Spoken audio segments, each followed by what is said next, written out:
За православните христијани, денеска почна најтешката недела во годината, позната уште и како страсната, односно страдалната седмица, последна седма недела од честниот пост, што му претходи на Великден. Оваа недела, од Велики понеделник до Велика сабота, верниците ја поминуваат во строг пост, молитви и покаяние.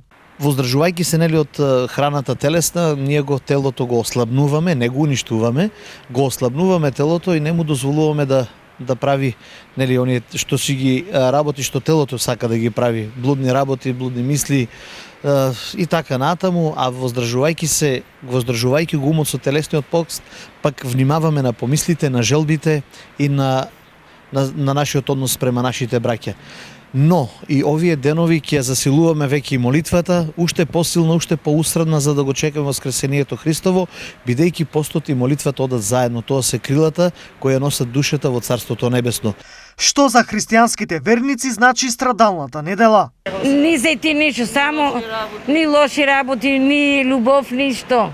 Така треба. Да кажем оригинал. Значи дека Исус стварно постојал. Дека го мачиле.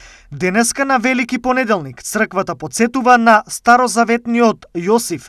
На Велики вторник го покажува богочовекот Исус Христос како сезнаечки.